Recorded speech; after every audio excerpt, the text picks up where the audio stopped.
l'idée de cette présentation, c'est pas de vous dire quelle est la bonne pensée, hein, mais c'est plutôt de vous amener les éléments pour que vous puissiez vous faire une opinion sur vous-même, sur ce qui est un peu en train de se passer.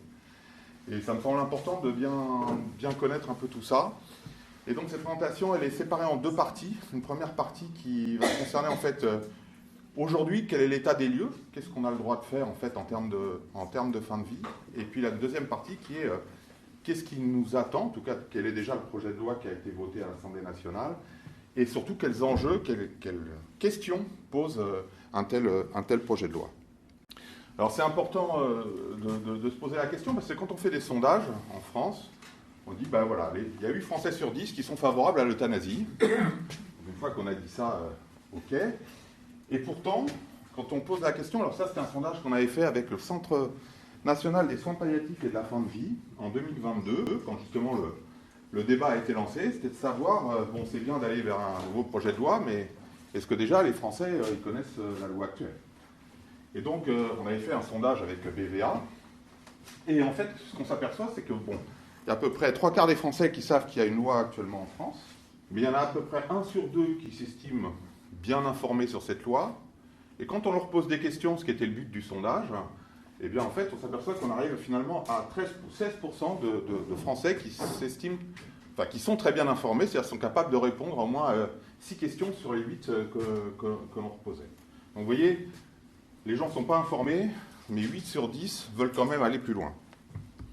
Ça, c'est un sondage encore plus récent, 2025, c'est pareil, vous voyez, ça a été refait en 3 ans plus tard, donc, et 65% des Français s'estiment insuffisamment informés sur les options concernant la fin de vie en France aujourd'hui. Donc on voit bien qu'en 3 ans de débat, on n'a pas beaucoup progressé. Et quand on leur demande à ces Français comment évaluerez-vous votre niveau de connaissance des soins palliatifs en France, eh bien, il y a 85% qui ont une idée de ce que c'est que les soins palliatifs, mais ils ne sont que 18% à savoir exactement ce que sont les soins palliatifs. Et vous en avez à peine 1 sur 2 qui sont capables d'expliquer la différence entre euthanasie, aide à mourir, suicide assisté. Alors, les soins palliatifs, ça vient du mot latin pallium, le manteau. Hein, et c'est la légende de Saint-Martin. Donc, si vous connaissez la légende de Saint-Martin, hein, qui était un soldat romain et qui se promenait sur son cheval. Il faisait la ronde une nuit du 11 novembre et il est tombé, il pleuvait, il faisait extrêmement froid et il y avait un mendiant qui était en train de mourir de froid et donc il a descendu de cheval, il a coupé sa cape en deux et il lui a donné la moitié de sa cape et à ce moment-là le ciel s'est éclairci, il s'est mis à faire beau et c'est la légende de Saint-Martin et c'est de là que viennent les soins palliatifs en fait, puisque les soins palliatifs ça a pour objectif d'aider à maintenir au maximum la qualité de vie des patients atteints d'un handicap ou d'une maladie grave par la prévention et le soulagement de toute souffrance. Donc c'est vraiment une approche holistique globale d'entourer le patient avec une notion de partage. En France, on a quand même des lois sur la fin de vie. Il ne faut pas croire qu'on est en retard sur la réflexion. Donc on a 2 lois. On a la loi Leonetti, qui a été donc faite en 2005. Alors, qu'est-ce qu'elle a comme particularité, cette loi? D'abord, ça a été une loi d'initiative parlementaire. C'est-à-dire que ce n'est pas le gouvernement qui a décidé de faire une loi sur la fin de vie. Ce sont les députés qui se sont emparés du sujet, pour faire une proposition de loi. Et c'est une proposition de loi, c'est la première, qui a été votée à l'unanimité au cours de la Ve République. Donc, quand on voit ce qu'est l'Assemblée nationale aujourd'hui, une loi votée à l'unanimité sur un sujet aussi sensible que la fin de vie, on peut se dire que c'était probablement une bonne loi, pour ceux qui en doutent encore.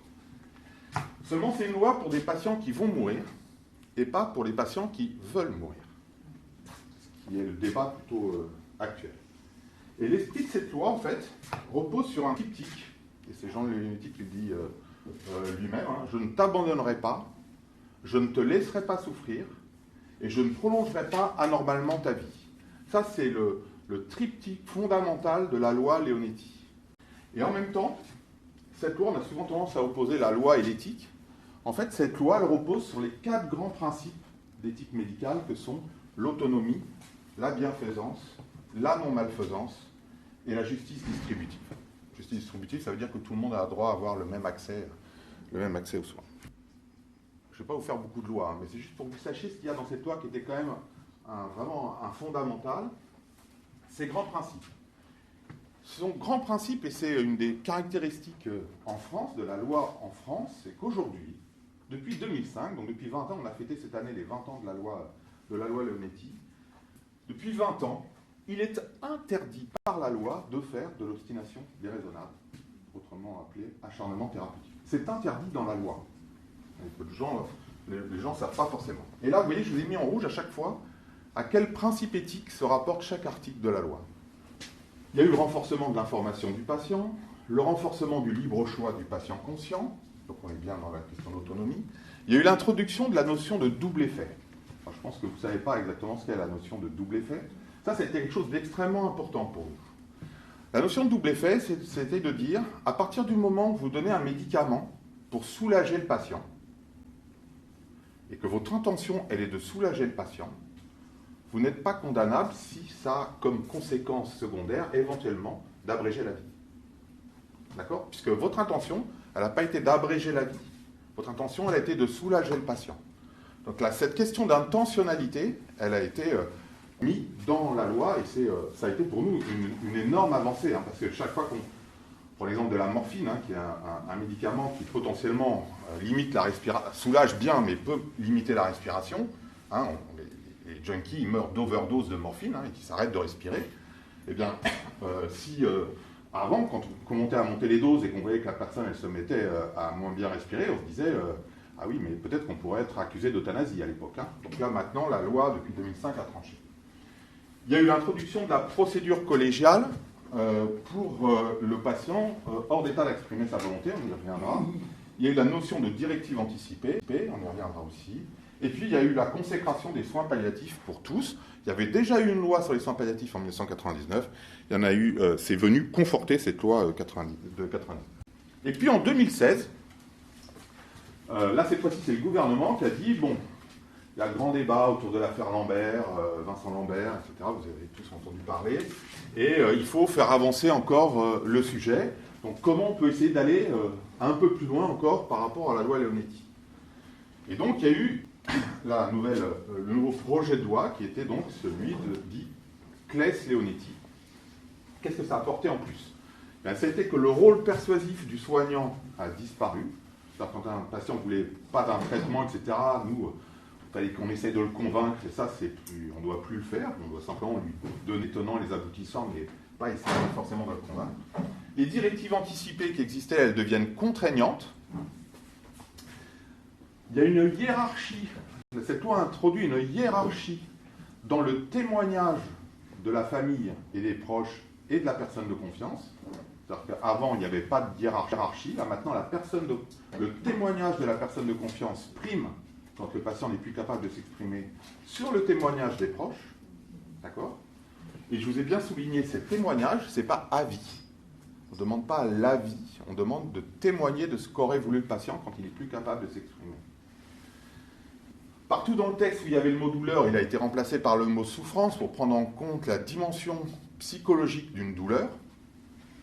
Il y a eu l'introduction de la sédation profonde et continue maintenue jusqu'au décès.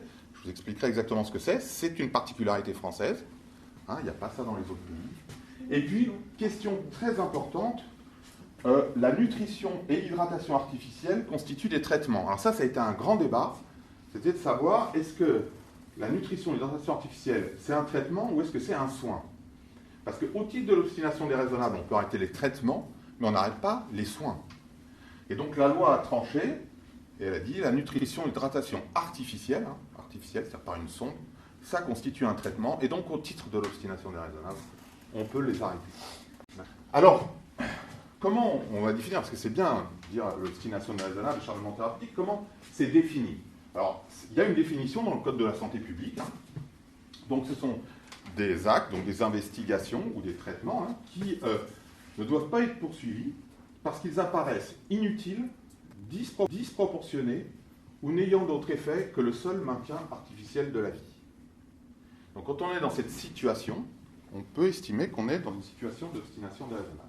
Alors, une fois qu'on vous a dit ça, comment on va définir inutile, comment on va définir disproportionné. Donc, en fait, c'est assez difficile, donc c'est pas tranché, c'est pas tranché comme ça. Disons qu'on peut essayer de l'aborder par le concept de futilité d'un traitement. Comment on peut aborder ce concept de futilité? On peut l'aborder d'une question quantitative. C'est-à-dire, on pourrait se dire, un traitement apparaît futile si, effectivement, il n'a quasiment aucune chance de marcher.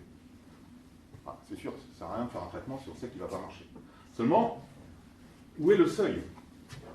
Est-ce que c'est, on pense que le traitement, il a 90% de chance de ne pas marcher, ou 95, 99, à quel moment on va dire c'est futile? Et vous voyez que on ne le connaît pas, ce seuil. Ça, c'est le premier point. Puis le deuxième point, c'est que même si on vous dit que ce traitement, il n'a que 95% de chance de marcher, c'est-à-dire que de ne pas marcher, c'est-à-dire qu'il en a 5% de marcher.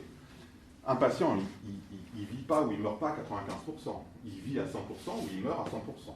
Donc ça, c'est des statistiques de population, mais ça ne peut pas forcément s'appliquer à un patient. Donc c'est un élément, mais ça ne peut pas être le seul. Une autre façon d'aborder la futilité, c'est d'un point de vue qualitatif. C'est-à-dire de se dire, un traitement peut paraître futile s'il ne permet pas d'apporter une qualité de vie acceptable. Mais là aussi, qui est légitime pour définir la qualité de vie? Là, on parle de patients, en l'occurrence, qui sont plus conscients. Donc, est-ce que ce sont les médecins, l'équipe soignante, la famille, la personne de confiance? Donc, vous voyez, tout ça, c'est assez compliqué. Mais en tout cas, c'est une façon aussi d'aborder une obstination déraisonnable. En tout cas, ce qu'on sait, nous, c'est qu'un traitement qui abaisserait la mortalité, mais qui ne ferait que entraîner un énorme handicap, probablement, ce n'est pas une bonne idée. Donc on a des traitements comme ça où on montre que, je ne vais pas rentrer dans les détails, mais en réanimation, il y a des traitements dont on sait que si on les fait, on peut peut-être sauver la vie. En même temps, la personne, elle va être, par exemple, en coma végétatif. Donc finalement, on aura sauvé une vie pour rendre une personne en coma végétatif. Donc probablement, ce traitement-là, il ne faudra pas qu'on le fasse. Il y a un élément qui est important quand on parle de limitation et d'arrêt des traitements, c'est qu'il faut bien distinguer ce qui est de la limitation des traitements. Ça veut dire qu'à un moment, on va se dire, on n'ira pas plus loin. C'est-à-dire, si le patient s'aggrave encore, etc., on n'ira pas plus loin, mais pour autant, on continue le niveau de soins, le niveau de traitement qu'il a à ce moment-là. Donc ça, c'est la limitation, ce qui veut donc dire que le patient il peut tout à fait continuer à vivre. Oui. Le patient aussi peut avoir son traitement qu'il prend depuis X oui, bien sûr. Et que peut-être ça aussi, en fait, quand on voit que... Tout à fait. Arrêter... Tout à fait. Et là, on est plutôt sur la côté arrêt. Là, la limitation, c'est de dire, par exemple concret, si le patient il fait un arrêt cardiaque, on ne fera pas de massage cardiaque. Voilà, ça, c'est une limitation. S'il fait une insuffisance rénale aiguë, on ne le dialysera pas. Ça, c'est une limitation. Pour autant, il ne va peut-être pas faire son insuffisance rénale aiguë, il ne va pas faire l'arrêt cardiaque et il va vivre.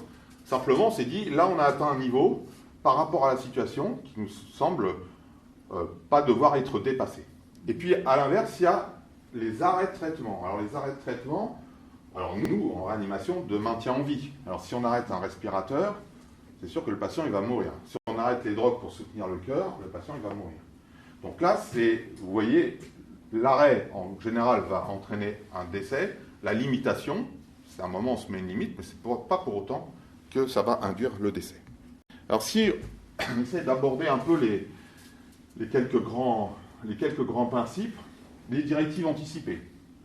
Alors, vous voyez, quand on interroge les Français sur est-ce que vous connaissez les directives anticipées, ben vous voyez qu'il y en a 57% qui ne savent pas ce que sont les directives anticipées, qui disent ne pas savoir ce que sont les directives anticipées. Et pour les 43% qui le disent, le savoir, quand on leur pose la question, mais c'est quoi alors les directives anticipées, ben vous voyez que finalement, il y a plus que 24% des Français qui sont capables de dire ce que sont les directives anticipées. Les autres, moi je veux un cercueil blanc si je meurs, etc. Mais ça c'est pas les directives anticipées. Hein. D'accord ?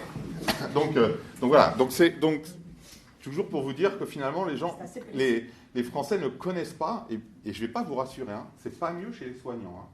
Hein. Donc, parce que pour faire ce genre de cours à beaucoup de catégories de soignants différentes, c'est toujours un peu la même chose. Alors les directives anticipées, qu'est-ce que c'est ? Eh bien, ça concerne la volonté de la personne sur les décisions médicales relatives à sa fin de vie, concernant les conditions de la limitation, de l'arrêt ou du refus de traitement ou d'actes médicaux dans le cas où il ne sera plus en capacité d'exprimer sa volonté. Ça, c'est extrêmement important. C'est-à-dire que ça ne s'applique que quand le patient n'est plus en capacité de... Parce que moi, j'ai déjà vu des jeunes dire le patient, là, il va pas bien, il faut qu'on le prenne en réa. Oui, mais il a fait des directives anticipées en disant je ne voudrais pas aller en réa. Oui, mais là, il est conscient, il va lui demander. Puis quand vous lui demandez, oui, non, finalement, je n'ai pas tellement envie de mourir tout de suite, j'aimerais bien qu'il aille en réanimation. Donc, on va le prendre en réanimation et les directives anticipées, on s'en fiche. Si par contre, il est inconscient et qu'il a écrit ces directives anticipées, là, c'est pas le même problème. D'accord? Et tant qu'il est conscient, enfin, en tout cas, capable de s'exprimer, c'est ça qui prime. Les directives anticipées, on ne tient pas compte. Depuis 2016, elles sont sans limite de validité. Avant, elles étaient valables 3 ans. Depuis 2016, une fois que vous les avez écrites, elles sont opposables. Et elles deviennent opposables. C'est-à-dire que depuis 2016, normalement, le médecin est obligé de suivre les directives anticipées. Alors, quand même, la loi, elle est bien faite, parce qu'elle nous a quand même laissé 2 situations où on peut ne pas suivre les directives anticipées. La première, c'est en cas d'urgence vitale, pour avoir le temps un peu de faire le point sur la situation et de voir si ça correspond bien entre ce qui est écrit dans les directives anticipées, puisque la situation est, d'abord, il faut qu'on sauve la vie, donc on a le temps de se poser un tout petit peu. Et la deuxième situation, c'est quand on estime que ces directives anticipées, elles apparaissent non conformes ou manifestement inappropriées à la situation vécue. Donc, on peut prendre un exemple, par exemple un patient qui a un gros insuffisant respiratoire, qui a dit quand ma maladie décompensera, quand je serai au bout de ma maladie, grosso modo, mais quand ma maladie décompensera, je ne veux pas aller en réanimation. D'accord, ça c'est tout à fait entendable. Et puis ce patient il fait une pneumonie bactérienne, une bactérie, qui s'infecte le poumon. Et là il faut qu'il aille en réanimation. Et là nous on peut se dire, et évidemment il est plus conscient. Parce que s'il est plus conscient, il est plus conscient, mais là on va se dire, c'est pas la décompensation terminale de sa maladie qu'il est en train de vivre. En fait, là, il fait un événement intercurrent qui est une infection pulmonaire.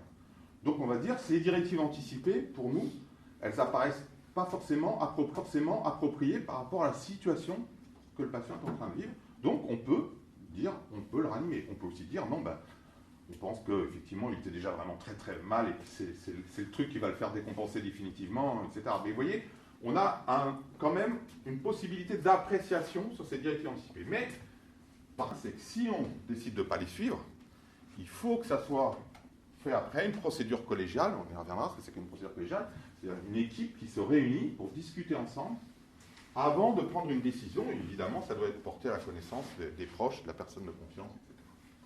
Pourquoi ça a été fait, ça? Parce que c'est difficile de rédiger des directives anticipées. En fait, on sait très bien, il y a des études qui l'ont montré, qu'il y a une différence entre le handicap vécu et le handicap perçu. C'est-à-dire que si je vous dis, demain, est-ce que vous supporteriez de vivre tétraplégique, la majorité des gens vont dire, non, moi je ne supporterai pas, ça sera impossible pour moi de vivre tétraplégique. Or, en fait, après avoir passé le cap, nous on prend en charge les tétraplégiques, donc c'est pour ça que c'est un sujet que je connais bien, après le premier cap, en fait, la plupart des patients acceptent ce handicap, et même on est très très étonné quand on a des enquêtes de qualité de vie sur la façon dont ces patients estiment leur qualité de vie, parfois meilleure que des gens en bonne santé.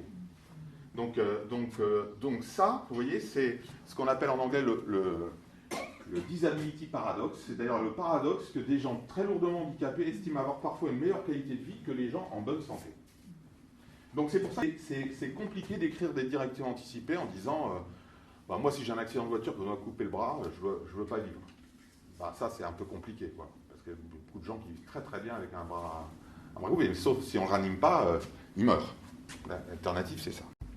Juste un tout petit mot sur la personne de confiance, parce que souvent la personne de confiance c'est confondu, et notamment chez les soignants, avec la personne à prévenir. La personne de confiance, c'est une personne que vous allez désigner par écrit, contresignée par la personne de confiance, comme quoi elle est votre personne de confiance, et c'est elle qui sera amenée à apporter son témoignage sur vos éventuelles volontés lorsque vous ne serez plus en capacité de vous exprimer. Donc c'est quelque chose d'important, la personne de confiance, puisque son témoignage prime sur celui des proches, de la famille. Ça peut être un proche de la famille, bien sûr, mais pas forcément. Et donc, ça doit être, effectivement, il y a une certaine formalité dans la mise en place. Alors la procédure collégiale, en fait, c'est une équipe, hein, c'est une concertation de l'équipe de soins. Donc ça peut être soit la demande de la famille, soit la demande de quelqu'un de l'équipe de soins.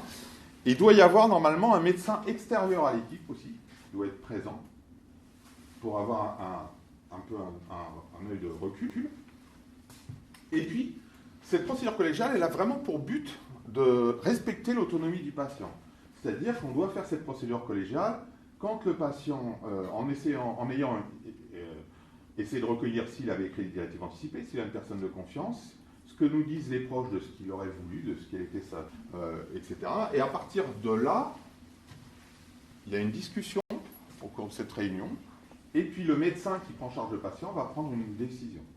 C'est le médecin qui prend la décision, ce n'est pas une décision collégiale, c'est une procédure collégiale, la décision elle revient au médecin.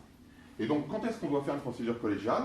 Quand on décide, au titre de l'obstination déraisonnable, d'arrêter un traitement, quand on va mettre une sédation profonde et continue maintenue jusqu'au décès, je vais y venir, et quand on refuse d'appliquer les directives anticipées, on doit faire une procédure collégiale. La sédation profonde et continue maintenue jusqu'au décès, qu'est-ce que c'est? C'est cette capacité de faire dormir un patient jusqu'à ce qu'il ne se réveille, jusqu'à ce que la mort survienne naturellement. C'est ça la sédation profonde et continue. Mais ce n'est pas une sédation proportionnée. La sédation proportionnée, c'est par exemple, vous avez quelqu'un qui souffre, et vous allez le soulager en mettant une sédation que vous allez pouvoir ajuster au niveau de conscience. Par exemple, se dire, bon, j'augmente un peu la posologie la nuit pour qu'il dorme bien, la journée, je diminue pour qu'il ait un contact avec sa famille, etc. Ça, c'est une sédation, on peut le faire à n'importe quel moment. La sédation profonde et continue, c'est une anesthésie générale. Donc le patient, il est très profondément endormi et il ne se rend plus compte de rien. Et ça, on ne peut le faire que dans 3 situations. Alors d'abord, il faut que le patient ait une affection grave et incurable. Ça, c'est le point commun. D'accord ? Et dans 3 situations. Quand il est avec des souffrances réfractaires, c'est-à-dire quand il a des souffrances qu'on n'arrive plus à soulager, et quand son pronostic vital est engagé à court terme. Donc à court terme, ça veut dire quelques heures à quelques jours. Définition de la Haute Autorité de Santé. Et quand ce patient qui va mourir dans les heures et les jours qui arrivent, et qui a des souffrances insupportables, on peut instaurer cette sédation profonde et continue pour qu'il parte, mais en n'ayant aucune souffrance. D'accord ? La deuxième situation, c'est un patient qui va décider d'arrêter un traitement de maintien en vie, et que si on arrête ce traitement, eh bien, ça va entraîner, il va mourir avec des souffrances insupportables. Un exemple, un patient tétraplégique, je reprends cet exemple-là, qui est sous respirateur, et qu'on n'est pas arrivé, parce que la lésion est tellement haute dans la moelle, les centres respiratoires sont touchés, donc le patient ne pourra plus jamais respirer seul. C'est les tétraplégiques qui respirent seuls, il y en a qui ne peuvent plus respirer seuls. Et si on peut être confronté à un patient qui dit « je ne veux plus du respirateur ». Donc on va se laisser du temps, hein, bien sûr, mais tout patient a le droit de refuser un traitement, c'est dans la loi. Donc à un moment, si le fait de refuser le traitement met en jeu sa vie, ce que nous dit la loi, c'est qu'on doit lui demander de réitérer sa demande dans un délai raisonnable. Et donc cette question de délai raisonnable, on y reviendra après pour la loi future, mais quand il va décider ça, bien évidemment, si on débranche le respirateur chez un patient qui a besoin du respirateur, il va s'étouffer. Donc là, on l'endort, une anesthésie générale, on le débranche du respirateur, et malheureusement le décès survient puisque le respirateur l'empêchait de mourir. Mais il ne sent rien, il ne se rend compte de rien. Et la troisième situation, c'est quand on a un patient qui est typiquement dans le coma, et chez qui on décide d'arrêter les traitements de maintien en vie parce que le pronostic est trop grave, et là on est obligé d'endormir le patient. Pourquoi ? Parce qu'on n'est jamais complètement certain que même quelqu'un dans le coma ne ressent absolument rien. Donc, à partir du moment où on n'a pas cette certitude, la loi nous dit, si vous arrêtez un respirateur, un traitement, un patient, ou de l'alimentation artificielle, hein, comme Vincent Lambert, vous arrêtez la nutrition et l'hydratation artificielle, eh bien vous êtes obligé de l'endormir très profondément pour être sûr que le fait d'arrêter ces traitements de maintien en vie ne vont pas entraîner la moindre souffrance chez vous. La notion de temporalité, elle est extrêmement importante aussi. C'est-à-dire que quand on prend des décisions comme ça, on doit vraiment savoir prendre le temps. Là, je vous ai mis ici un extrait des livres d'un des livres de Philippe Croison, qui est, je trouve, quelqu'un qui est assez remarquable. Grosso modo, vous voyez, quand il s'est réveillé, donc il s'est retrouvé amputé, comme vous le voyez, des bras et des jambes, était sur une ligne à haute tension. À son réveil, quand il s'est découvert comme ça, il a dit « je veux mourir. Je veux mourir ». Et puis finalement, une fois que le temps est passé, il n'avait plus cette envie de mourir. Et puis même à la fin, non seulement il n'avait plus envie de mourir, mais il avait extrêmement envie de vivre. Donc tout ça, c'est pour vous dire que quand on a des décisions à prendre aussi, il faut savoir se donner le temps. Et on y reviendra aussi dans le débat sur le fait d'avoir accès à une aide à mourir. Cette notion de temporalité, elle est extrêmement importante. Si on va trop vite, on peut louper des moments de temporalité. Et ça aurait été dommage, parce que Philippe Croison, il a quand même fait Paris-Dakar, il est conférencier, il a traversé tous les détroits à la nage. Donc c'est quand même quelqu'un d'assez extraordinaire. Hein. Si vous avez besoin d'un exemple de résilience, c'est qu'il ne faut pas sous-estimer les croyances religieuses. C'est important. C'est-à-dire que, par exemple, la question d'autonomie du patient, qui va être assez importante dans le mode occidental, n'a pas du tout la même caractéristique dans d'autres. Hein. Nous, on est très portés sur l'autonomie, on a le droit de choisir, etc. Vous avez d'autres contextes, d'autres religions où c'est Dieu qui décide. Et donc, on n'a pas notre mot à dire. Hein. Ce qui est intéressant, c'est que dans les critères, justement, de souffrance, et c'est les études qu'on a fait, par exemple, vous voyez que, finalement, être en paix avec Dieu et le contrôle de la douleur, c'était deux choses qui étaient aussi importantes l'une que l'autre. Vous voyez ? Donc, en fait, le soignant, il va avoir tendance à se focaliser sur le contrôle de la douleur. Et puis finalement, ce qui est peut-être aussi important pour le patient, c'est d'être en paix avec Dieu. Et donc, savoir solliciter parfois les personnes ressources qui sont nécessaires à faire ça. Par exemple, des aumôniers, quel que soit le type de religion. Donc voilà, ça c'était un peu pour... J'ai fini la première partie qui était ce qu'on fait aujourd'hui et ce qu'on va peut-être faire demain. Quand on parle d'aide à mourir, déjà, savoir de quoi on parle. Donc dans l'aide à mourir, il y a deux modalités. Il y a l'euthanasie. Donc l'euthanasie, c'est quoi ? C'est logiquement un médecin qui fait un acte délibéré pour mettre fin à la vie d'une personne. Donc dans les pays, toujours un médecin, sauf au Canada où ça peut être une infirmière en pratique avancée, mais en règle générale, c'est un médecin. Et la deuxième modalité, c'est celle du suicide assisté, où là, le médecin va prescrire la substance létale, mais c'est le patient qui va l'absorber lui-même. C'est lui qui fait le geste. D'accord ? Quand on regarde finalement comment étaient positionnées les grandes instances qui se sont exprimées sur le sujet, en tout cas, c'était plutôt sur la modalité, un projet de loi sur le suicide assisté, plutôt qu'une modalité sur l'euthanasie. C'est vrai que la Convention citoyenne, dont je vais vous dire un mot, elle n'était pas forcément de cet avis-là, puisqu'elle était plutôt sur, on va dire, à moitié-moitié sur l'euthanasie. Et puis, il y a, et j'y reviendrai aussi, cette fameuse concept d'euthanasie d'exception, c'est-à-dire à partir du moment où on se dirait, on prend la modalité du suicide assisté, oui, mais alors, qu'est-ce qu'on fait des patients paralysés, qui ne sont pas capables d'absorber ? Donc, ça serait les discriminer, finalement, ils ne pourraient pas avoir accès à ça. Et donc, il faudrait introduire une euthanasie d'exception pour cette catégorie de patients. Donc, ça, c'est juste pour vous dire, finalement, voilà où on en est des pratiques dans le monde. Donc, vous voyez, il y a 11 pays dans le monde qui ont légalisé sur l'aide à mourir. Donc, il y a la Belgique qui a légalisé sur la modalité d'euthanasie seulement.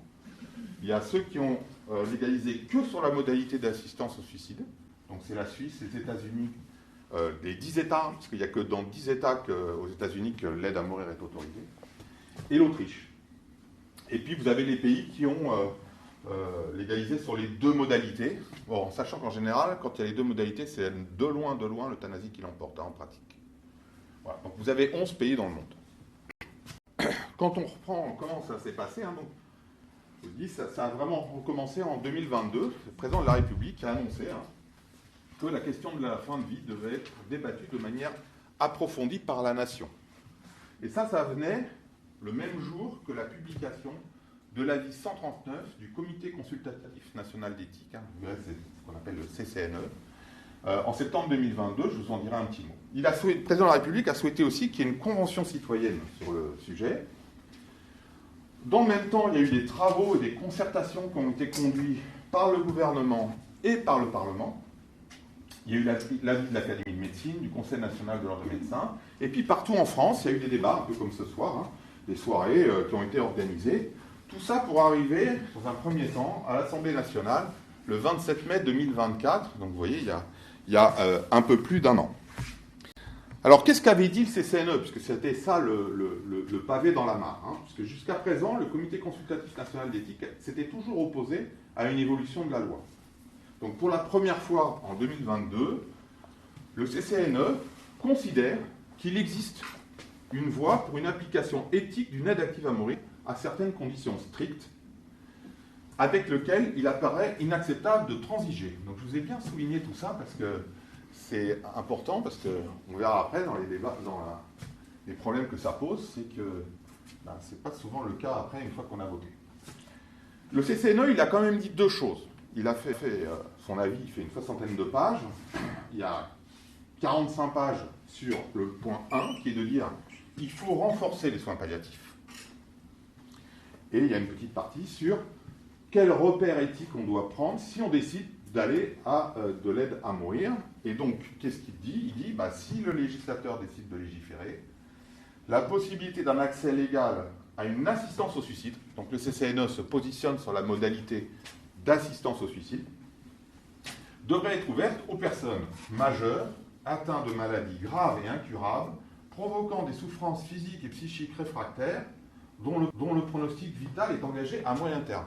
Donc ça, cette petite phrase, elle doit vous dire quelque chose. C'est exactement la phrase que je vous ai dit tout à l'heure pour la sédation profonde et continue. C'est exactement la même phrase. Il y a un mot qui change, je vous l'ai mis en rouge. C'était à court terme tout à l'heure. Donc en fait, là, c'est moyen terme. Donc ça, c'est ce que proposait le CCNE. Donc il disait, évidemment, il faudra une clause de conscience pour les professionnels de santé. Ça n'a pas été un avis à l'unanimité. Il y a eu 8 membres qui se sont réservés. Il y a une quarantaine de membres au CCNE. Et les 8 membres, ils ont dit, c'est pas qu'ils ne voulaient pas aller sur ça, ils ont dit, il faut d'abord faire le 1 avant de faire le 2. C'est-à-dire qu'on ne peut pas laisser aujourd'hui des patients mourir dans des souffrances sans qu'on leur ait donné les moyens d'être soulagés. Et donc la Convention citoyenne, elle a réuni 185 participants tirés au sort sur 6 critères. Ils sont quand même réunis 27 jours, 9 week-ends de travail de 3 jours. Et, alors c'est un gros rapport, là aussi d'une 60aine de pages, mais en fait on leur posait, il y avait une question fondamentale qui était posée, c'était est-ce que le cadre d'accompagnement de la fin de vie est-il adapté aux différentes situations rencontrées, ou d'éventuels changements devraient-ils être introduits? Donc ça c'était la question qui était posée à la Convention citoyenne, et sa réponse, sa conclusion, ça a été le cadre actuel d'accompagnement de la fin de vie n'est pas adapté aux différentes situations rencontrées, et donc l'accès à l'aide active à mourir doit être ouvert. Et pareil, la Convention citoyenne, elle a dit quoi? À 97% de votes positifs, il faut améliorer l'accompagnement des soins palliatifs en France. Il y a un problème sur nos soins palliatifs en France. Et puis, il faut ouvrir l'accès à l'aide active à mourir. Donc là, 75% de la Convention citoyenne était favorable et 25% étaient contre. Et les modalités, je vous l'ai dit, elles étaient assez partagées. Il n'y avait pas de vrai qui se dégageait vraiment pour dire c'est l'un ou l'autre. Alors pourquoi à chaque fois, le CCNE, la Convention citoyenne et les autres qui se sont exprimés, que ce soit l'Académie de médecine, etc., ont dit il faut s'occuper des soins palliatifs? Eh bien, tout simplement pour ça. C'est une carte. Ça, c'est la carte de l'offre de soins en soins palliatifs en France. Et vous voyez que à gauche, il y a des départements en blanc où il n'y a pas d'unité de soins palliatifs. Donc il y a 20 départements en France où aujourd'hui, il n'y a pas d'unité de soins palliatifs.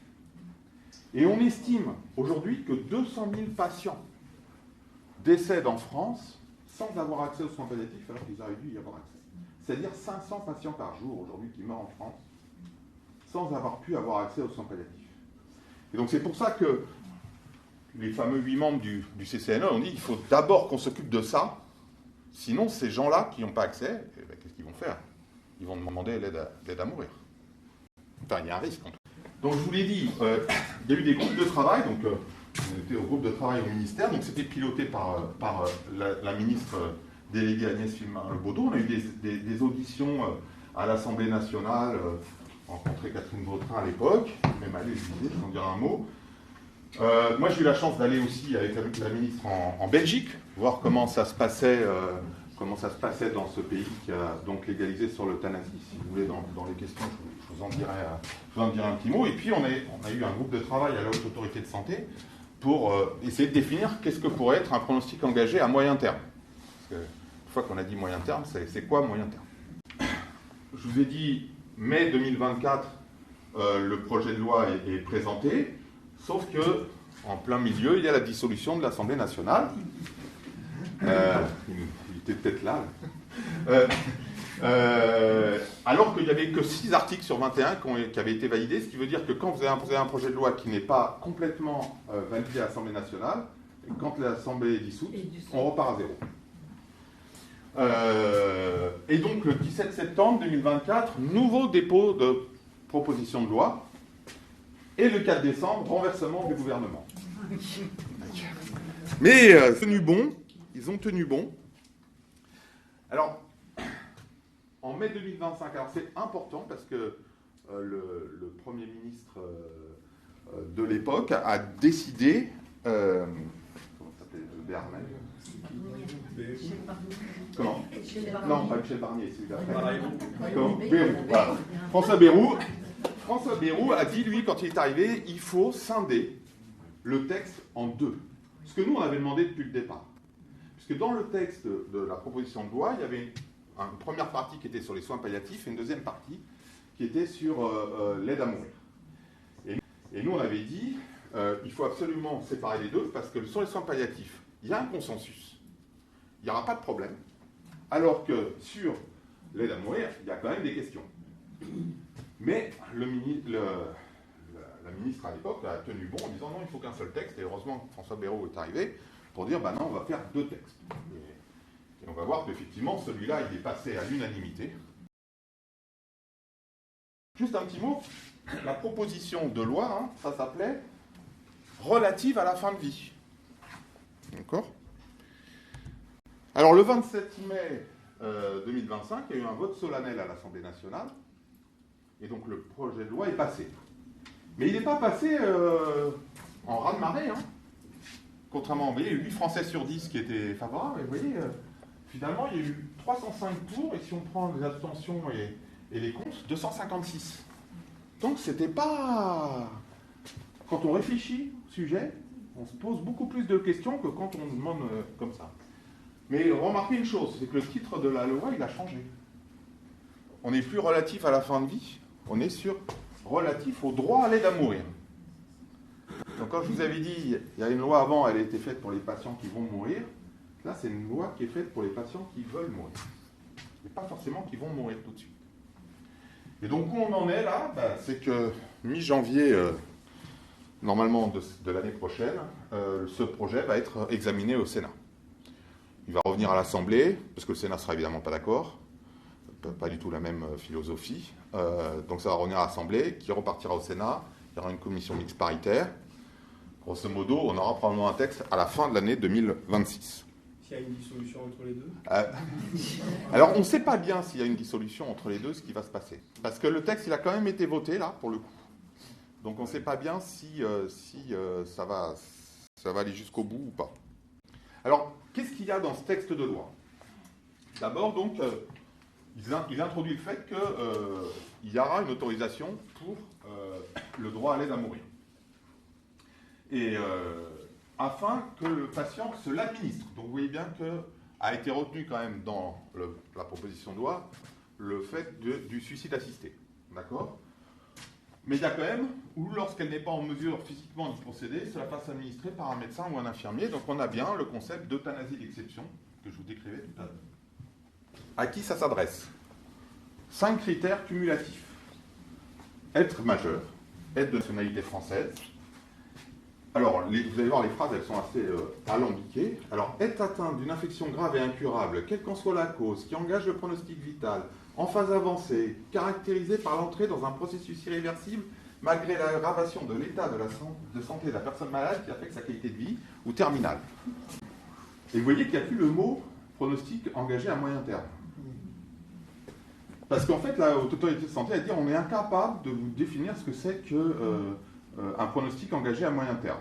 Donc comme on est incapable, on va tourner ça différemment. Et c'est tourné tellement différemment qu'on va être chez des gens là, qui n'ont pas forcément un pronostic vital engagé, même à moyen terme. Parce que des personnes qui ont un cancer avec des métastases, et aujourd'hui on a des personnes avec des cancers avec des métastases, avec les nouveaux traitements qui vivent des années, voire 5 ans, 10 ans, ben ceux-là, ils sont concernés. Ils ont tous les critères. Et puis, il faut présenter une souffrance physique ou psychologique liée à cette affection qui est soit réfractaire au traitement, donc jusque-là c'était la proposition habituelle, mais ils ont rajouté quand même, soit insupportable lorsque la personne ne reçoit pas de traitement ou a choisi de ne pas recevoir ou d'arrêter d'en recevoir. Donc grosso modo, comment on va définir une souffrance insupportable à partir du moment où le patient ne veut pas être soulagé. Et puis être apte à manifester sa volonté de façon libre et éclairée jusqu'à la fin du processus.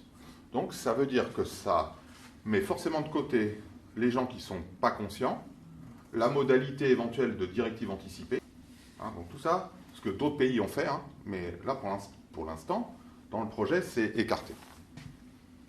Alors comment ça se passe? C'est le patient, il arrive et il fait une demande orale ou écrite à un médecin. Le médecin va réunir un collège qui comprend un deuxième médecin spécialiste de la pathologie du patient et un auxiliaire médical, c'est-à-dire un infirmier ou un aide-soignant qui intervient auprès de la personne. Il informe qu'il peut bénéficier quand même des soins palliatifs, mais il n'oblige pas à y avoir accès. Il informe aussi qu'il peut aller vers un psychologue, mais c'est sans obligation. Et puis, au vu de ces deux personnes, de cette procédure, le médecin, dans un délai qui ne peut excéder 15 jours, va dire au patient s'il remplit les critères. Et s'il remplit les critères, le patient a encore 2 jours de réflexion avant que le processus soit mis en œuvre. 2 jours de réflexion, si vous signez un prêt bancaire pour une maison, c'est 14 jours. Mais là, pour mourir, c'est 2 jours. Donc, là, vous avez la présence d'un médecin ou d'une infirmière qui est obligatoire au moment de l'administration. Donc, le médecin doit être là pour s'assurer que le patient ne subisse aucune pression de la part des personnes qui l'accompagnent pour procéder ou renoncer à l'administration. C'est-à-dire qu'on sera là pour vérifier que s'il y a un parent qui lui dit « Non, mais vraiment, est-ce que tu es sûr ?» et tout, ah non, ne le dites pas.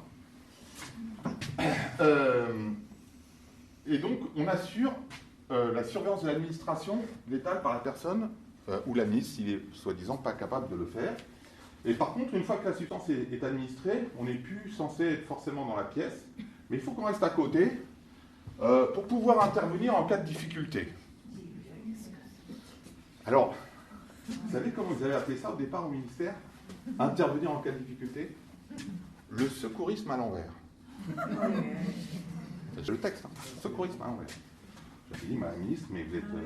mais comment ça vous est venu à la tête, ça? Grosso modo, ça veut dire qu'il faut qu'on arrive et puis qu'on achève le travail, quoi. C'est ça, c'est ça que ça veut dire. Mais quand même, secourisme à l'envers. Alors, il y a un délit d'entrave à l'aide à mourir aussi dans le texte. Donc, il est puni de 2 ans d'emprisonnement et de 30 000 € d'amende le fait d'empêcher ou de tenter d'empêcher de pratiquer, de s'informer sur l'aide à mourir par tout moyen. Alors, l'assurance en cas de décès doit couvrir l'aide à mourir. C'est-à-dire que ça ne peut pas être une clause d'exclusion. Vous savez que le suicide en lui-même est une clause d'exclusion la première année d'un contrat d'assurance vie. Après, au-delà d'1 an, ça ne peut plus être une clause d'exclusion. Mais la première année, ça l'est. On se demande pourquoi ça l'est, parce que de toute façon, si la personne elle doit mourir dans l'année, jamais il y a une assurance qui signera un contrat d'assurance vie. Mais bon. C'est pris en charge par la sécurité sociale, mais par contre, le médecin n'aura pas le droit à faire des dépassements d'honoraires. C'est marqué. Alors, il y a une clause de conscience. Donc, aucun professionnel de santé n'est tenu de concourir à cette aide à mourir, sauf le pharmacien qui préparera le produit. Lui, il n'a pas droit à la clause de conscience. Par contre, si on refuse, on doit obligatoirement, rapidement, orienter le patient vers un praticien qui, lui, acceptera de le faire. Donc il faut déjà qu'on ait une liste. Et pareil, un établissement ne peut pas s'opposer à ce que cette procédure puisse se faire dans ses murs. Si personne ne veut le faire parmi les soignants, il ne peut pas empêcher qu'il y ait une autre équipe d'ailleurs qui vienne pour faire la procédure. On ne peut pas avoir une clause de conscience d'établissement. Et puis il y aura une commission de contrôle a posteriori. Quand on parle de tout ça, finalement, on doit s'interroger sur deux choses. Il y a le texte en lui-même, je ne l'ai pas pris dans le bon sens. Et puis deuxièmement, est-ce que réellement on a besoin d'une loi? Est-ce qu'il faut aller vers ça? Alors si on prend le texte lui-même tel qu'il est fait aujourd'hui, il y a un certain nombre d'interrogations. La première, c'est, comme je vous l'ai dit, finalement les critères d'éligibilité font qu'il y a des patients qui ne seront pas forcément en fin de vie et qui seront éligibles à ça. Il n'y a pas d'évaluation psychiatrique obligatoire, ce que nous on avait demandé, alors qu'aujourd'hui, un patient vient voir un médecin et dit « Moi, docteur, j'ai envie de me suicider », pas forcément parce qu'il y a une maladie par d'un cœur, mais j'ai envie de me suicider, on doit obligatoirement l'envoyer vers un psychiatre. C'est obligatoire, c'est partie des recommandations. Mais là, pour une personne qui veut se suicider, mais là, on n'est pas obligé, on n'a pas besoin d'avoir une psychiatrique. Or, on sait que quand même, quand on a une maladie chronique grave, on a à peu près une chance sur deux d'être dépressif. Et que cette dépression, elle peut être latente et pas forcément décelée par un médecin traitant, etc. Donc ça pose un problème. Je vous l'ai dit, comment on va caractériser une souffrance réfractaire si le patient il peut soulager? Le délai maximal de 15 jours, là aussi, pose question. Alors qu'en plus, on n'est pas sur des patients dont le pronostic vital est engagé à court terme. Donc, je veux dire, on a le temps, parce que les courts termes, on rentre dans le cadre de la loi actuelle. On a la possibilité d'arrêter le traitement et d'endormir profondément le patient, et qu'il parte sans souffrir. Mais là, 15 jours, alors qu'on n'a pas de pronostic vital engagé à court terme, les Belges, déjà, c'est un mois, vous voyez, et bon, nous, 15 jours. Donc ça pose vraiment un problème. Moi, je reprends l'exemple du patient tétraplégique, toujours la même chose. Quand il se réveille tétraplégique, première chose qu'il nous dit, je veux mourir.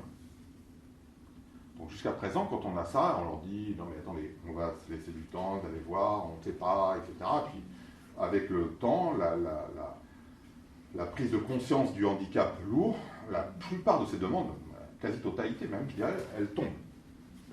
Mais là, si vous êtes obligé de répondre dans les 15 jours, dans les 15 jours, là, nous, on n'y est pas. Hein. Dans les 15 jours, ils ont toujours envie de mourir, les patients tétraplégiques. Et ils rentrent dans les critères, en fait. Hein. S'il a une maladie grave, incurable, dont il est branché au respirateur, les premiers temps, de toute façon. Donc, si on répond à cette demande et que la loi nous dit dans les 15 jours, on sera vraiment très, très mal à l'aise. Et puis, le délit d'entrave, ce fameux délit là où on est puni d'emprisonnement si on essaye de dissuader la personne, c'est comment on va accueillir une demande d'aide à mourir.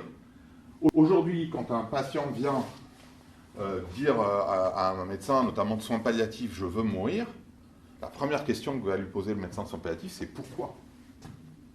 Le risque, c'est demain, c'est ok, quand, comment? Évidemment. Puis, poser la question du pourquoi. Puisque là, aujourd'hui, on ne peut pas. On essaie de creuser. Et les gens des soins palliatifs ou les gens de... J'ai encore interrogé des médecins du centre antidouleur de chez nous, pas plus tard que cette semaine, et je leur posais la question, je leur disais, mais finalement, quand vous avez des patients qui demandent à mourir, est-ce que cette demande, elle tient quand vous arrivez, est-ce que c'est une demande de mourir ou c'est une demande de souffrir? Non, ils nous disent, ils souffrent, donc ils veulent mourir parce qu'ils souffrent. Et quand on traite la question quand ils ne souffrent plus, cette demande, elle tombe naturellement. Oui, donc le délit d'entrave, donc je l'ai dit, ça pose quand même une question pour nous. Et puis, il persiste dans l'euthanasie. Je voulais revenir sur ce concept de l'exception d'euthanasie, donc qui serait destiné à des patients qui ne seraient pas capables de s'administrer eux-mêmes le produit. En fait, cette exception d'euthanasie n'existe déjà dans aucun autre pays qui a légiféré sur la modalité du suicide assisté, bien que ces pays aient depuis modifié un certain nombre de critères. Donc c'est une spécificité française. Et nous avons écrit une note à destination de l'Élysée, donc Pierre-François Prada, qui est neurologue spécialiste de la SLA, Sarah Piazza, qui est psychologue clinicienne, et donc moi-même, une note que nous avons envoyée donc à l'Élysée pour expliquer qu'en fait cette question, en France en tout cas, elle n'avait pas lieu d'être. Et nous sommes allés rencontrer deux conseillers d'Emmanuel Macron à l'Élysée. En fait, on n'a pas été bien entendu dans le sens où aujourd'hui, avec la loi telle qu'elle est, la question se pose pas de savoir si un patient paralysé peut ou non prendre un produit. La question est de savoir est-ce qu'un patient est en capacité de déglutir. Parce que même en étant paralysé, si le patient est en capacité de déglutir, eh bien, il peut tout à fait absorber le produit à l'aide d'un verre avec une paille et absorber lui-même le produit. Si le patient n'est pas en capacité de déglutir, eh bien là, effectivement, le patient ne peut pas absorber le produit, mais ça veut dire que s'il n'est pas en capacité de déglutir, il a forcément une sonde gastrique ou une gastrostomie d'alimentation, donc une nutrition, une hydratation artificielle, et dans ce cas, eh bien, il rentre dans le cadre de la loi Claes-Leonetti et d'arrêt des traitements de maintien en vie. Donc c'est un faux problème, c'est un concept uniquement théorique, c'est d'ailleurs pourquoi on en a fait une lettre dans la prestigieuse revue mondiale The Lancet. Alors il y a d'autres interrogations bien sûr sur la question d'un texte de ce genre. C'est bien sûr la question des gens qui vont mourir, et ça c'est une question qui est médicale et qui aujourd'hui est bien traitée. La question des gens qui veulent mourir, évidemment, c'est une question qui est sociétale. Ce qu'on voit quand même, c'est qu'on partait d'une loi sur la fin de vie qui évolue vers une loi sur l'aide à mourir, et donc sur une loi qui évolue vers choisir sa mort. Donc c'est plus exactement le même concept. Ce qui est important aussi, évidemment, et nous, cliniciens et les psychiatres le savent bien aussi, c'est d'essayer de distinguer le désir de mort et celui de ne plus souffrir. Le risque, évidemment, ça serait de soulager la souffrance en éliminant la souffrance, qui pourrait être une facilité, et qui, évidemment, pas ce que l'on souhaite. D'autre part, nous, en tout cas, en réanimation, dans notre quotidien, la difficulté principale est d'être beaucoup plus confronté à une demande d'obstination déraisonnable de la part des proches, qu'à une demande prématurée d'arrêt des traitements.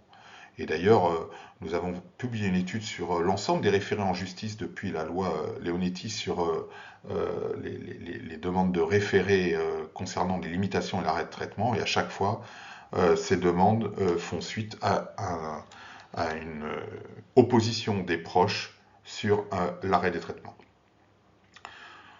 Pour autant, la loi actuelle, elle répond donc à la plupart des problématiques. Ça ne veut pas dire qu'il n'existe pas des situations éthiquement difficiles où les choix sont pas simples. En tout cas, ce qui est sûr, c'est que l'euthanasie et le suicide assisté ne doivent pas être une réponse à un manque de moyens en soins palliatifs, ça c'est absolument. Enfin, on doit quand même se poser la question de la souffrance actuelle des soignants et quelles conséquences aurait une évolution de la loi sur le ressenti, quelle implication dans le processus. Est-ce que l'euthanasie peut être considérée comme un soin? Et là, en tout cas, il y a un gros collectif soignant qui s'est positionné en disant que l'euthanasie ou le suicide assisté ne peuvent en aucun cas être considérés comme des soins. Donc il y a des points de vigilance. Les points de vigilance, c'est le débat entre l'éthique de l'autonomie-liberté, je choisis pour moi, et l'éthique de la vulnérabilité, fraternité, et nous te protégeons, médecine paternaliste. En fait, si on regarde sans bien réfléchir, en se disant uniquement ce qui va se passer pour soi-même, effectivement, on pourrait se dire, voilà, si je souffre, si je suis en fin de vie, ça pourrait être légitime. Mais en fait, on ne peut pas regarder ça simplement d'un point de vue individuel. On est obligé de regarder les conséquences que cela va avoir sur la société, et notamment avec ce qu'on appelle les pressions normatives. C'est-à-dire le risque de stigmatiser certains patients en situation de handicap ou souffrant de maladies chroniques, dont la vie pourrait être considérée comme ne valant pas ou plus la peine d'être vécue et d'être un fardeau pour autrui. Et finalement, ce droit à l'aide à mourir pourrait être une façon de la société de leur indiquer la sortie. Et pour ça, je prends ce témoignage de Louis Bouffard, qui est écrivain et conférencier, qui est porteur d'une maladie génétique qui touche l'intégralité des muscles, hein, une myopathie de Duchenne. Et je trouve que je vous ai mis ici un verbatim qui reflète bien ce que je viens de vous dire, en fait. On nous dit c'est mon choix, mais un choix suppose la liberté. Et où est la liberté quand on manque d'aide, de soins, de présence, de considération? Quand l'hôpital s'effondre, quand les aidants s'épuisent, quand tant de personnes dépendantes vivent dans la peur d'être un fardeau, peut-on encore parler d'un choix libre? La liberté véritable ne consiste pas à choisir sa mort faute d'avoir été suffisamment aidé à vivre. Elle consiste à pouvoir vivre jusqu'au bout, soulagé, accompagné, entouré. On ne choisit pas librement la mort quand on ne nous a pas laissé d'autre horizon que la souffrance et la solitude. Voilà, je trouve l'illustration vraiment de ce que pourraient être les pressions normatives sur les personnes les plus vulnérables.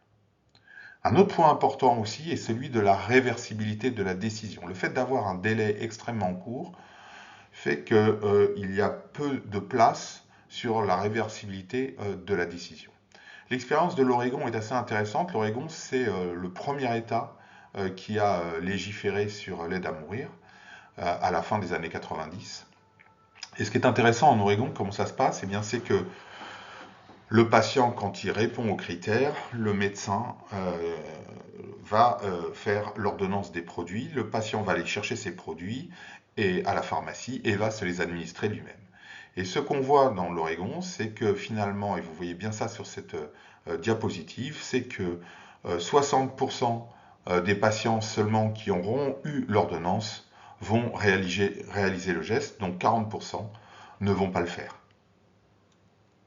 Ce qui veut dire que bien qu'ayant tous les critères, ces patients ne vont pas prendre le traitement. Alors la question évidemment c'est, au départ, l'idée était une loi pour quelques situations éthiquement difficiles.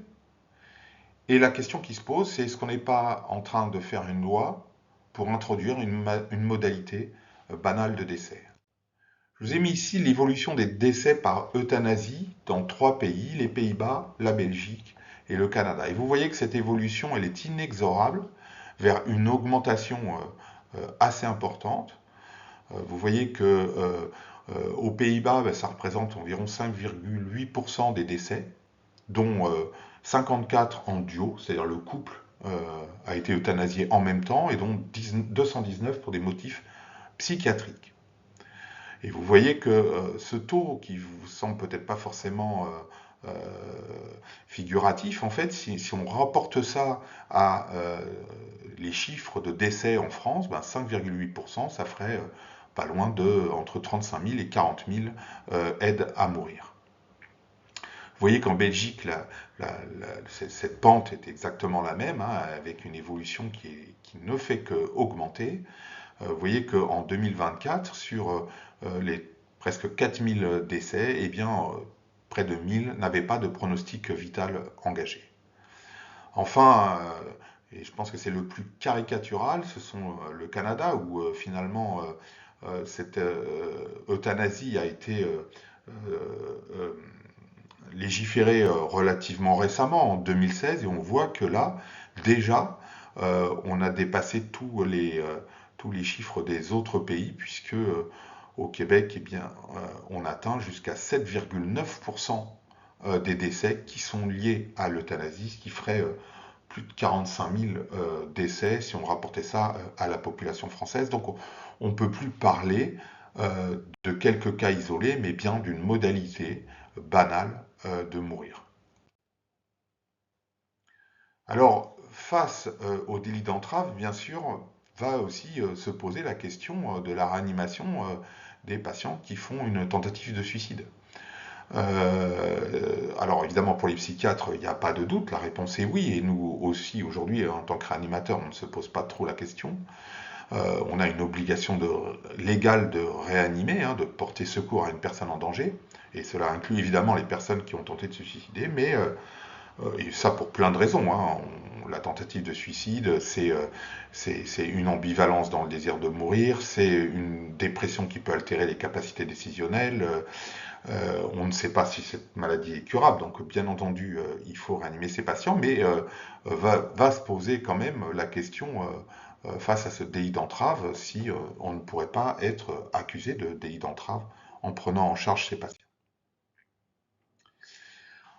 Enfin, ce que je voulais aussi évoquer avec vous, c'est quand on parle de sondage et quand on dit les Français sont à 80% favorables à l'euthanasie, il faut bien prendre en compte la façon dont la question est posée. Je vous ai mis ici un sondage qui a été fait en 2023 et la question qui était posée, c'est dans quelle mesure êtes-vous favorable à l'euthanasie, c'est-à-dire au fait qu'un médecin puisse accélérer ou provoquer la mort de malades incurables qui souffrent et souhaitent mourir. Donc c'est sûr que poser de cette question-là quand on n'a pas réfléchi au sujet, et bien évidemment, vous avez 80% des patients, des Français qui vont avoir une réponse favorable. Ce qu'on ne dit pas, c'est que dans ce même sondage, quand on dit concernant l'encadrement et le contrôle de la procédure, êtes-vous favorable à un accompagnement médical et psychologique complet, incluant une évaluation du discernement par la personne? Mais vous voyez que presque 9 Français sur 10 sont favorables. Pourtant, ça faisait partie des demandes que l'on a faites au niveau, nous, des soignants, et ça n'a pas été pris en compte puisqu'il n'y a pas d'évaluation du discernement par un professionnel psychiatrique. Et puis vous voyez que même quand on interroge, vous avez quand même 13% des Français qui estiment qu'il pourrait n'y avoir aucun critère pour prendre en compte l'euthanasie, ce qui quand même pose réellement des questions. Alors pour finir, j'ai commencé par la loi Claes-Leonetti, je reviens pour terminer à la loi Claes-Leonetti. Pour dire que il faut arrêter de dire, en tout cas ça ne doit pas être un argument pour aller vers une nouvelle loi, de dire que la France est en retard. La France n'a pas pris le même chemin qu'un certain nombre d'autres pays. Elle a choisi celui de la loi Leonetti et de la loi Claes-Leonetti, en focalisant ses avancées sur l'interdiction de l'obstination déraisonnable. Et cette loi, eh bien d'autres pays nous l'envient, comme la Belgique.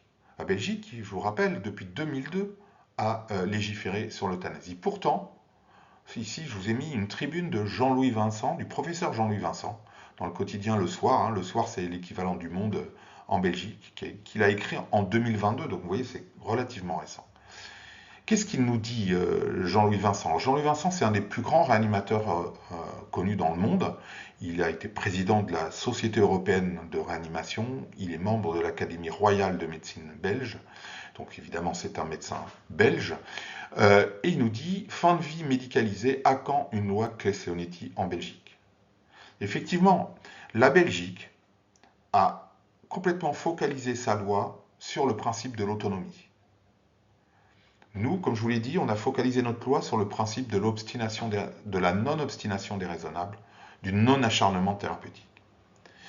Ce qui fait qu'en Belgique, quand un patient ne s'est pas prononcé et n'est plus capable de s'exprimer, eh bien, ils n'ont pas cette possibilité, comme on a nous en France, d'arrêter les traitements au titre de l'obstination déraisonnable. Et c'est bien ce qui est une difficulté, notamment pour les réanimateurs belges. Donc encore une fois, en France, on n'est pas en retard. On a 2 lois, on a beaucoup réfléchi sur le sujet. On n'a pas pris le même chemin que certains autres pays. Voilà à peu près ce que je voulais vous dire pour que vous puissiez finalement vous faire un peu votre opinion avec des données et des questionnements qui me semblent importants pour se faire une idée sur le sujet. Je vous remercie.